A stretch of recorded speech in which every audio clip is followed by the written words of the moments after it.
Ibrahim Hooper from the Council on American Islamic Relations. Sir, if the imam goes overseas and raises money for whatever cause, I mean, maybe it's not this mosque, isn't it the same thing? Well, as the other commentator said, that it is against the law to go and raise money on one of these State Department-sponsored trips. But let me get back to your original speaker, Ms. Geller. I mean, she's on there. She's a perfect example of what's happening here. There's a cottage industry of Muslim bashers who are exploiting the legitimate emotions Mr. of Hooper, the 9/11 then what's he doing? terrorism. What's this imam doing then if he's not there to raise money? He's over there building goodwill for the United States. But I want to ask Ms. Geller. She's gone, sir. We can't do that anymore. She's gone. No, she didn't have. Well, she won't have the opportunity to respond. You have on a guest who put a video on her website saying Muslims have sex with goats. Okay, so, listen to me. Listen, do me a favor. Let's keep the conversation here, Mr. Hooper. If you want to talk about this imam and this mosque, we'll do that, but we're not going to take shots at a guest who's already gone. Just to clear up here, it's possible that if and when he makes this trip, that he could turn it into a taxpayer-funded fundraiser trip. Well, but it's not stated that way. My point is that to make sure that doesn't happen, you have to babysit him the entire time. But how much, Tommy? What are you going to do? You're going to walk around with him and go to every cocktail party and whatever else they do? As Bill's alluding to, that's ridiculous. You can't be with him every minute. But the people he meets, there's nothing stopping him from later on contacting and raising money with those people. Listen, Bob, go ahead, Beckel. Just excuse me, I got to put an earpiece in because this show. Well, go ahead, Mr. Hooper. Go ahead. You want to respond to this? You know, it's really high tech around here. I got to go ahead, Mr. Hooper. Go ahead. Tommy says and Bill say we should maybe have someone attached to the imam's hip. Can we do that realistically? Well, again, this imam is known as a promoter of pluralism, tolerance, mutual understanding, and for him to come under attack from this extremist smear machine is truly bizarre. But it shows that any Muslim who raises their head down in our society is this not the gentleman in just weeks after the 9/11 attacks, the attacks on the World Trade Center, he said, quote, because we have been accessors to a lot of this, almost blaming the U.S. for the 9/11 attacks? I'm sure he was talking about American foreign policy, as many people inside, outside the Muslim community. That's a standard issue. Same guy, though, right? Same guy. Hang on, Beckel, hang on. Same guy. Tommy, you lost some friends in the World Trade Center, right? I lost how do you feel about this imam either I knew or worked with. How do you feel about this guy? And many Muslims died in the World Trade Center attack. How do you feel about this guy blaming the U.S. and now going ahead and being the face for this mosque that's going to be built just 600 feet from the World Trade Center? I think it flies in the face of people who were lost at the World Trade Center 200 yards away, 2 football fields away. They're planning to build this mosque. I don't deny their right to be able to do it. I deny their right or their thought process in putting it so close. Let me just say something. I don't want to pull rank here, but I was a Deputy Assistant Secretary of State. I know a little bit about these trips. I've taken a lot of them myself. I've taken people on. Could you raise money? Yeah, you could do a lot of things when you're over there. I still haven't heard you or that woman who you don't want me to attack her. Nobody has said anything about the money yet. You haven't said one dime. Well, they don't have the money, Bob. They don't have the money yet. They've told us they don't have the money yet. They're going to have to raise it. And frankly, I'm guessing it's not going to, Bill, it's not going to be too hard to raise $100 million. I don't know about that, but you need $100 million to build the proposed mosque. It's 13 or 15 stories tall. They're about $100 million shy of that right now. I tell you guys, I think this debate will continue for years. Let me ask Mr. And frankly, in the end, I'm not convinced they're going to be able to get the mosque done. Where's my Mr. Hooper? You have no idea what could come into play here in New York. If Imam Rauf comes back from this trip and all of a sudden mysteriously has the funding for the Ground Zero Mosque, is it safe to say that he went over there to get the funding for that mosque? Are you speaking to me? Yes. Yeah, as other people said, probably the funding isn't there right now.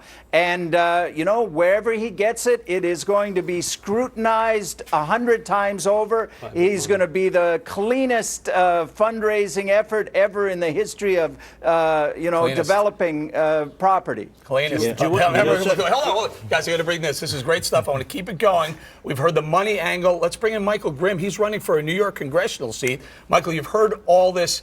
What are you proposing? You have a fairly interesting proposal here. Well, at a minimum, this is shocking. I'm hearing all the things and the different perspectives, but I have a fairly unique perspective myself. All right, as a special agent of the FBI, I look at things a little differently. I was an FBI agent for almost 11 years, and I was a 9/11 first responder. I was there elbow to elbow with our fire department, with our NYPD, digging through the rubble and taking out remains from this pile. So it's a very sensitive, very visceral So emotion what do you want that to I do, have. sir? What do you propose? We have got to find out where the money is coming from, when the money starts to flow. There has to be congressional oversight. We need to do an investigation. First of all, one of the first things you learn as a young FBI agent is to follow the money. That's first and foremost, and that there's no coincidences. This imam has sent up several red flags, and if we ignore those now, many of them have been mentioned, we would be remiss and we would not Mr. be Hooper, doing what we need to do. Mr. Hooper, this imam says he's a moderate Muslim, if I'm not mistaken. If he's a moderate Muslim, why wouldn't he propose to move this mosque 2 or 3 blocks away and make everybody happy? Well, for one thing, it's a business decision. They have a piece of property Is it really they want a to business develop. decision? Well, in large part, it's a business decision. What business, I don't sir? know Just that anybody out of has come. curiosity, I I don't don't know wanna- that anybody has.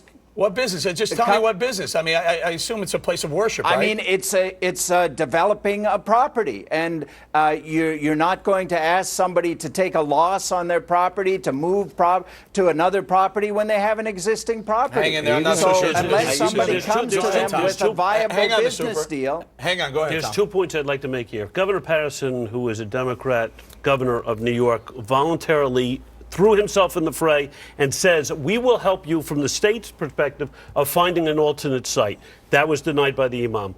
Secondly, more importantly, the fly in the ointment here is ultimately, if this thing is built, it's the New York City Police Department that's going to have to put a fixer there, a cop there 24 hours a day to protect this mosque against any terrorist act against the mosque. That's sort of like the cops who sit out front of Fox here to protect them, Eric, from these people. Look, So with all due respect, so, wait a second. American With all due Muslims respect to you people in New York. American Muslims have to give up their rights because No, they somebody don't have to give up may their rights. need to protect No, them. no. Hold on, Hey, sir. listen, I'm on your side here, so just give me a break, all right? This is not about the First I Amendment. listen to this guy running for Congress, right? First responder, and I congratulate you for that. But look, at some point, I know it's sensitive here in New York and probably New Jersey, but we are going to have to get over 9/11.